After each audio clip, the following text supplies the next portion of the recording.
Marcus Aurelius, the emperor who conquered himself. What would you do if you were given unlimited power? Would you chase luxury? Would you demand respect? Would you spend your days enjoying the pleasures of life? Most people would. But nearly 2,000 years ago, there lived a man who became the most powerful person on earth. Yet instead of conquering others, he spent his life trying to conquer himself. His name was Marcus Aurelius. History remembers him as a Roman emperor. Philosophers remember him as a Stoic. But those who truly understand his story know something deeper. Marcus Aurelius was a man fighting a daily battle against his own mind. And perhaps that is why his words still speak to millions of people today. Because the enemy he fought is the same enemy we fight every day. Fear, anger, ego, desire, distraction, self-doubt. But how did this extraordinary journey begin? To understand the man, we must first understand the boy. Marcus Aurelius was born on April 26th, 121 AD in Rome. His full name was Marcus Annius Verus. He was born into a respected and wealthy Roman family. His father was also named Marcus Annius Verus, a Roman politician. But fate had other plans. When Marcus was still very young, his father died. Most children would have been broken by such a loss. Yet adversity often becomes the first teacher of greatness. After his father's death, Marcus was largely raised by his grandfather, a man known for discipline, responsibility, and strong character. These values slowly shaped the young boy's mind. Even as a child, Marcus seemed different. While other boys were attracted to comfort and entertainment, Marcus was drawn toward learning, toward discipline, toward self-control. People around him noticed something unusual. The boy rarely sought attention. He listened more than he spoke. He observed more than he reacted. And perhaps without realizing it, he was already developing the mindset that would later make him legendary. At an age when most children dream of pleasure, Marcus became fascinated by philosophy. He wanted answers to life's biggest questions. Why do people suffer? Why do they Most people believe greatness begins the day you gain power. Marcus Aurelius proved something different. Greatness begins long before anyone notices, long before the crown, long before the applause, long before the world knows your name. As Marcus grew into a young man, something unusual happened. While Rome celebrated luxury, Marcus deliberately chose discomfort. He trained himself to live simply. He often wore a rough philosopher's cloak instead of expensive clothing. He slept on a hard surface whenever he could, not because he was poor, but because he wanted to become stronger than comfort itself. He understood a truth that most people spend their entire lives avoiding. The more comfort controls you, the weaker you become. Around this time, Marcus met the teachers who would shape his destiny. Among them was the Stoic philosopher Junius Rusticus. Rusticus did far more than teach Marcus philosophy. He taught him how to govern his own mind. For the first time, Marcus discovered Stoicism, a philosophy with one simple but life-changing idea. You cannot control what happens to you, but you can always control how you respond. That single lesson changed everything. Marcus stopped blaming circumstances. He stopped expecting life to be easy. Instead, he began training his mind every single day. Whenever he felt anger, he questioned it. Whenever fear appeared, he observed it instead of obeying it. Whenever his ego demanded attention, he reminded himself that fame disappears, but character remains. Years passed. Marcus became known not only for his intelligence, but for his humility. People respected him because he never tried to prove he was better than others.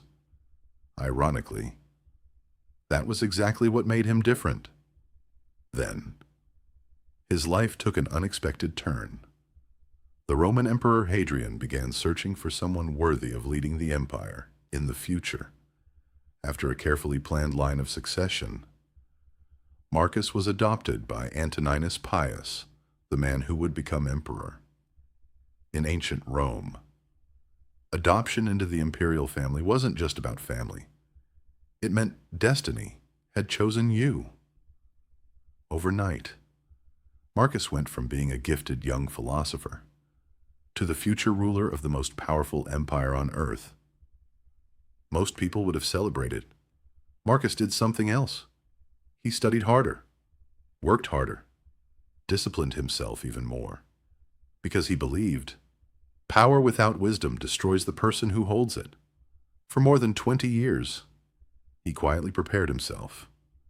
No shortcuts, no arrogance, no obsession with status, only discipline, only learning, only self-mastery. But no amount of preparation could protect him from what was waiting ahead, because when Marcus finally became emperor, he wouldn't inherit peace. He would inherit war, disease, betrayal, and one of the greatest tests any leader had ever faced. And that is where the real story of Marcus Aurelius begins. When Marcus Aurelius finally became emperor in 161 AD, many believed he had reached the happiest moment of his life. But they were wrong. His greatest honor became his greatest burden. Almost the moment he took the throne, the Roman Empire was surrounded by crisis. Enemies attacked its borders. The treasury was under pressure. And then came something even more terrifying. A deadly epidemic known today as the Antonine Plague. The disease spread across the empire like wildfire. Entire towns fell silent. Thousands died. Some historians believe millions eventually lost their lives.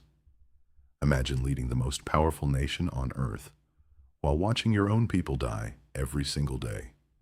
Most rulers would have blamed fate. Others would have panicked. Marcus Aurelius did neither. Instead, he reminded himself of a Stoic truth. You cannot always choose your circumstances, but you can always choose your character. While others searched for comfort, Marcus left the safety of Rome. He rode north to the freezing frontiers, where Roman soldiers were fighting the Germanic tribes. Think about that for a moment. He could have ruled from a luxurious palace. Instead, he chose cold military camps, mud, snow, and endless battlefields. He believed a leader should never ask others to face hardships that he himself was unwilling to endure. The soldiers didn't just obey Marcus. They respected him because he stood beside them, not above them. Night after night, after long days of war, Marcus would sit alone inside his tent. No audience, no applause, no celebration, only silence. And in that silence, he began writing private notes to himself, not to impress the world, not to publish a book, simply to remind himself how to stay calm when everything around him was falling apart. Those private notes would later become one of history's greatest books. Meditations. In those pages, Marcus wasn't pretending to be perfect. He admitted his fears. He questioned himself. He reminded himself to stay humble, to control his anger, to accept death, and to focus only on what he could control. That is what makes meditation so powerful. It isn't the diary of a man who had an easy life. It's the diary of a man trying to remain human while carrying the weight of an empire. Marcus understood something most people still struggle to accept. The strongest person isn't the one who defeats everyone else. It's the one who refuses to be defeated by his own emotions. Yet even after surviving war, disease, and unimaginable pressure, his hardest lesson was still waiting for him, because life would soon test him in a way no battlefield ever could. A test of loss, love, and mortality. And from that pain, Marcus Aurelius would leave behind lessons that continue to guide millions of people nearly 2,000 years later. Marcus Aurelius had faced enemies on the battlefield. He had faced disease that destroyed entire cities. He had carried the responsibility of millions of lives. But the hardest battles of his life were not fought with swords. They were fought inside his own heart, because even the most powerful man in the world could not escape the one thing every human being must face: loss. As Emperor of Rome, Marcus had wealth beyond imagination. He had armies under his command.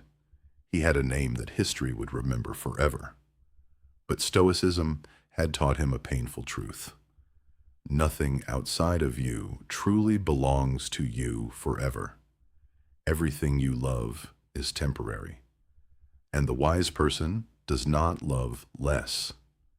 He simply learns to love without trying to control what cannot be controlled. Marcus experienced this lesson personally. He lost several of his children. He watched people close to him disappear. He carried grief that no crown could remove. Many rulers throughout history tried to hide their pain. They wanted the world to see them as untouchable. But Marcus Aurelius understood something different. A true leader is not someone who never suffers. A true leader is someone who suffers and still chooses kindness.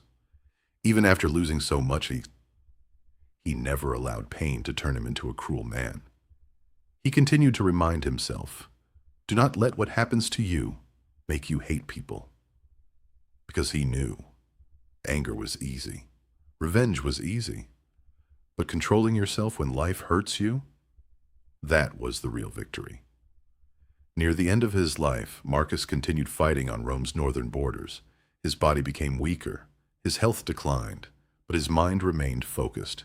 He had conquered many enemies, but his greatest victory was the one nobody could see. He had conquered himself. He had learned to control his ego, his anger, his fears, his desire for comfort. And that is why Marcus Aurelius is remembered differently from other emperors.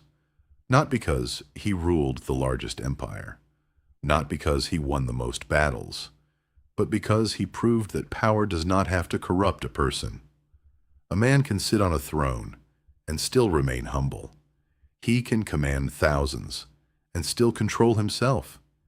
He can lose everything and still keep his character.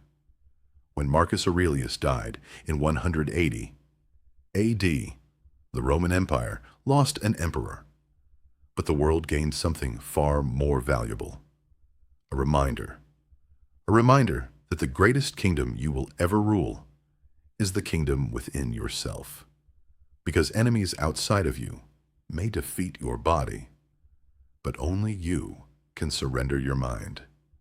Nearly 2,000 years later, people still read his words, not because Marcus Aurelius was a perfect man, but because he was a man who struggled, a man who suffered, and a man who chose discipline over weakness.